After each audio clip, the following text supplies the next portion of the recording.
Hello trainees, मैं भीम सियाग आपके अपने यूट्यूब चैनल दी ऑलराउंडर पर आपका स्वागत करता हूं।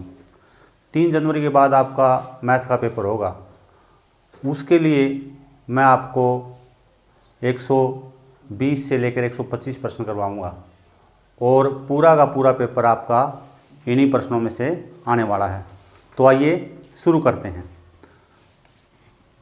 ट्रेनीज, जो पहला प्रश्न अपना वो है, इकाइयों की प्रणाली के 2 प्रकार कौन कौन से हैं। इकाइयों की प्रणालियों के 2 प्रकार कौन कौन से हैं और इनके ऑप्शन है ब्रिटिश और मीट्रिक, बी है गुरुत्वाकर्षण और गैर गुरुत्वाकर्षण, सी है मौलिक और व्युत्पन्न और डी है मैट्रिक और इंटरनेशनल। तो इसका सही उत्तर क्या होगा? मौलिक और व्युत्पन्न। अंग्रेजी में बोलें तो इन्हें बोलते हैं हम फंडामेंटल और ड्राइव्स यूनिट। अंग्रेजी में देखोगे तो आपको सी के स्थान पर फंडामेंटल और ड्राइव यूनिट्स मिलेगा।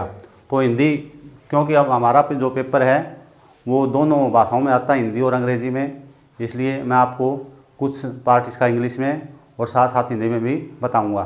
तो पहला प्रश्न जैसे आपने देखा, इकाइयों की प्रणाली के 2 प्रकार कौन कौन से हैं, तो सही उत्तर उसका कौन सा है? मौलिक और व्युत्पन्न।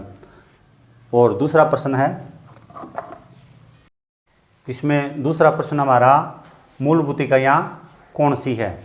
पहला ऑप्शन है लंबाई, द्रव्यमान और आयतन, दूसरा ऑप्शन है लंबाई, द्रव्यमान और समय, तीसरा ऑप्शन है लंबाई, द्रव्यमान और क्षेत्रफल और चौथा ऑप्शन हमारा लंबाई, दाब और आयतन।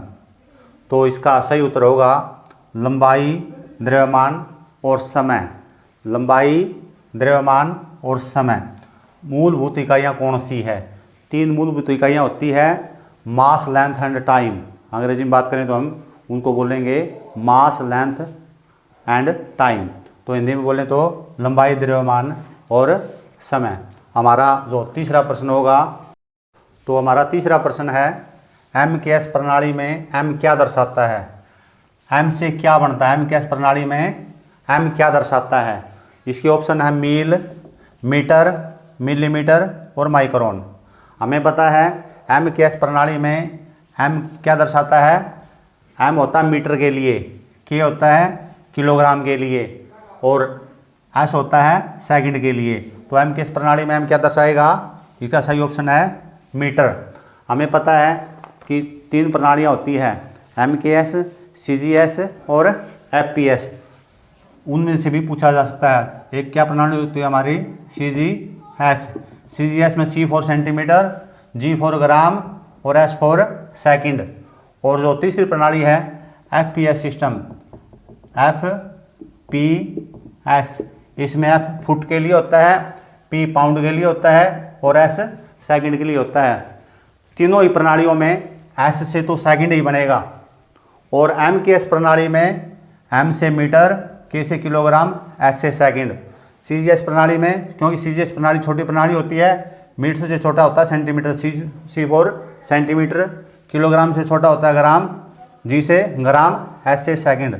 और एफ पी एस सिस्टम में एफ से फुट, पी से पाउंड और एस से सेकंड। चौथा प्रश्न हमारा, 1 इंच में कितने मिलीमीटर होते हैं? प्रश्न क्या है? 1 इंच में कितने मिलीमीटर होते हैं? पहला ऑप्शन है 2.54, 2.54 मिलीमीटर, बी ऑप्शन है 25.4 मिलीमीटर, सी ऑप्शन है 24.5 मिलीमीटर और डी ऑप्शन है 2.45 मिलीमीटर। तो 1 इंच में अगर मिलीमीटर पूछा जाए तो होता है 25.4। 1 इंच में कितने मिलीमीटर होते हैं? 25.4। अगर 1 इंच में सेंटीमीटर पूछ लिए जाए, 1 इंच में सेंटीमीटर पूछ लिए जाए तो सेंटीमीटर कितने होते हैं? 2.54 सेंटीमीटर। 1 इंच की बात चल रही है, इससे रिलेटेड क्वेश्चन पूछा जा सकता है। जैसे यहाँ तो दे दिया 1 इंच में कितने मिलीमीटर होते हैं, 1 इंच की जगह 2, 3, 4, 5। जैसे ये पूछा जाता 5 इंच में कितने मिलीमीटर होते हैं, तो आपको इससे 5 से गुणा कर देनी होती है। अगर 2 इंच में कितने मिलीमीटर होते हैं, इसको 2 से गुणा कर दो। तो ये आपको ध्यान रखना है। हमारा 5वां प्रश्न है, 12, 18, 6 और 36 का एलसीएम कितना होगा? 12, 18, 6 और 36 का एलसीएम कितना होगा? एलसीएम कैसे निकालते हैं? एलसीएम को हम गुणनखंड विधि से निकालते हैं। कैसे निकालेंगे इसका? 12, 18, 6 और 36।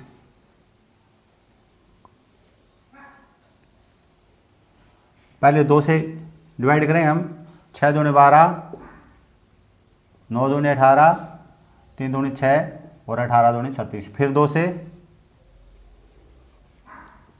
3 दूनी 6, 9 नहीं कटेगा 2 पे और ना ही 3 कटेगा, 18 कटेगा, 9 दूनी 18। फिर 3 से 3 डिवाइड हो जाएगा, 3 एकम 3, 3 तिये 9, 3 एकम 3 और 3 तिये 9। फिर 3 से जो नहीं कटेगा उसका एज इट इज लिखते हैं, 3 एकम 3 और 3 एकम 3। देखो कैसे निकालेंगे अब? इन सभी की गुणा कर देंगे, इन सभी का गुणनफल। 2 दूनी 4, 4 तिये 12, 12 तिये 36। तो इन सब का 12, 18, 6 और 36 का लघुत्तम क्या होगा? 36। ऑप्शन में जहाँ आपको दिखाई देगा 36, उस पर आपने निशान लगा देना है। हमारा छठा क्वेश्चन है 18, 42 और 24 का एचसीएफ क्या होगा? एलसीएम ने हमने सभी संख्याओं के एक साथ गुणनखंड किए थे, लेकिन एचसीएफ में सभी संख्याओं के अलग अलग गुणनखंड करेंगे। जैसे 18 के गुणनखंड करेंगे, 2 से कटेगा, 9 दूनी 18 और फिर 9 किससे कटता है? 3 से, 3 तिया 9। इसी तरह 42, 2 पे कटेगा 21 और 3 पे कटेगा 7 तिये 21। 24 के 12 दूनी 24, 2 पे 6 दूनी 12, 2 पे 3 दूनी 6। और फिर सभी संख्याओं के गुणनखंड लिखेंगे हम। जैसे 18 के हैं 2 गुणा 3 गुणा 3, 2 गुणा 3 गुणा 3। और 42 के होंगे हमारे 2 गुणा 3 गुणा 7, 2 गुणा 3 गुणा 7। और इसी तरह 24 के गुणनखंड होंगे हमारे 2 गुणा 2 गुणा 2 गुणा 3, 2 गुणा 2 गुणा 2 गुणा 3।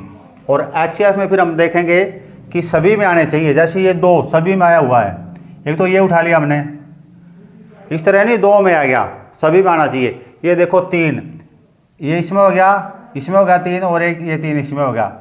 तो इसके अतिरिक्त इस 3 के साथ इसमें कोई जोड़ा नहीं बन रहा है, इसके नहीं बन रहा, तो क्या करेंगे हम? एक तो ये 2 लेंगे और एक क्या लेंगे? ये 3, 2 गुणा 3। कितना उत्तर आएगा इसका? 6, 2 तिये 6। 18, 42 और 24 का एचसीएफ क्या होगा? जैसे पहला ऑप्शन दे दिया 2, दूसरा ऑप्शन दे दिया 6, तीसरा ऑप्शन दे दिया 18 और चौथा ऑप्शन दे दिया 24। तो हमने 18, 42 और 24 का एचसीएफ निकाला, तो क्या निकला? 6। तो सही उत्तर होगा इसका 6। हमारा 7वां प्रश्न है अनुचित भिन्न कौन सी है? अनुचित भिन्न कौन सी होती है? जिसका अंश बड़ा हो और हर छोटा हो। अंश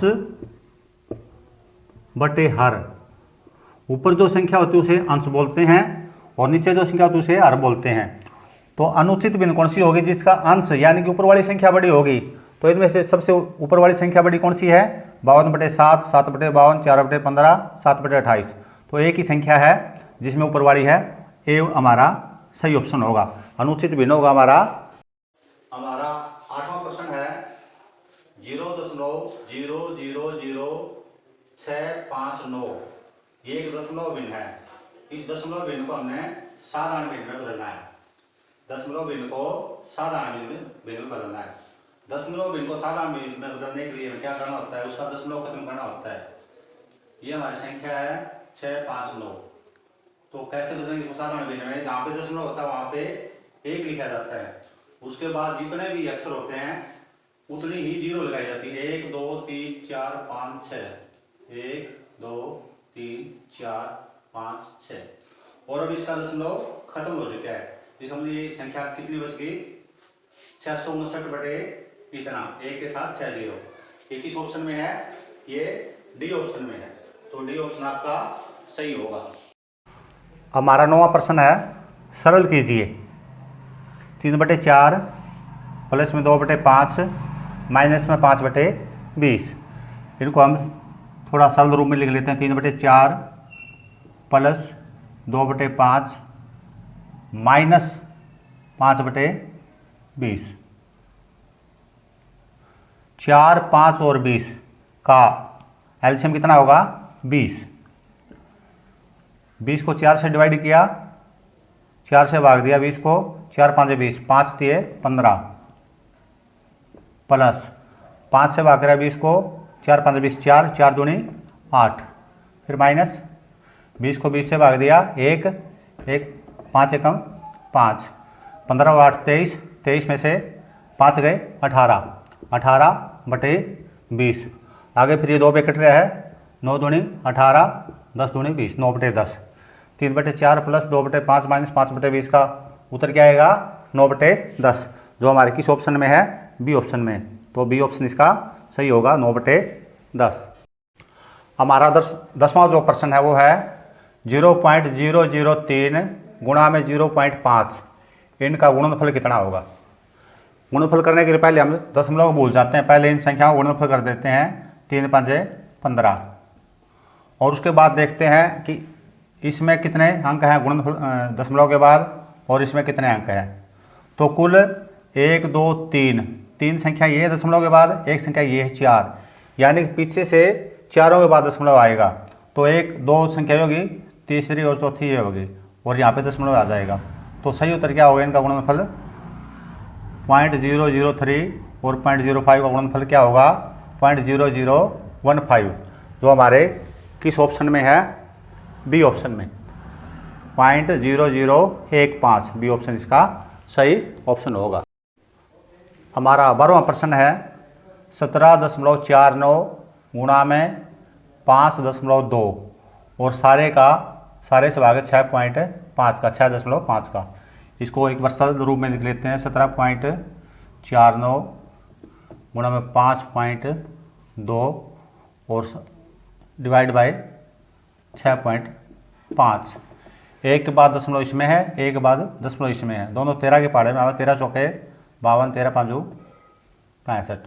अब 17.49 को 4 से अगर हम गुणा करेंगे तो कितना आ जाएगा? 9 चौके 36, 3 4 चौके 16 और 3 19.1, 7 चौके 28 और 1 29, 2 4 4 2 6, और नीचे क्या संख्या बची है? 5। इसको 5 से डिवाइड कर देंगे, 5 एकम 5 बच गया 1, 9 5 दिए 15 बच गए 4, आगे दशमलव आ गया, दशमलव लगा लो 4 9 9 5 45, फिर 4 बच गए 9 5 45।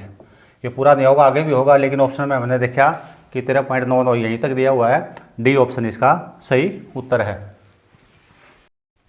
हमारा 13वां प्रश्न है 225 मीटर तार को 900 बराबर भागों में काटा जाए तो प्रत्येक भाग की लंबाई कितनी होगी? कुल 225 मीटर तार है और उसके 900 बराबर भाग करने हैं, एक भाग की लंबाई कितनी होगी? तो हम क्या करेंगे, 225 को 900 से भाग दे देंगे, 25 पे कटता है, 25 नहीं में 225 और 25 के 75, 1 5 0 25 के 150, ये भी कट रहा है, 9 एकम 9 और 9 चौके 36, 1/4 मीटर, 1/4 मीटर, 1/4 मीटर का मतलब होता है मीटर का चौथा हिस्सा, यानी कि 0.25 मीटर। 1/4 मीटर, अगर इसको दशमलव बदलेंगे हम कितना आएगा? 1 के दशमलव बनाएंगे, इसके 1 को 4 से भाग देंगे, 0.0 या 0 उतार ली, 4 दूनी 8 बच के 2, 0 उतार ली, 4 5 20, कितना होता है? 0.25, 0.25 बी ऑप्शन में दे रखा है, तो बी ऑप्शन इसका सही उत्तर होगा 0.25 मीटर।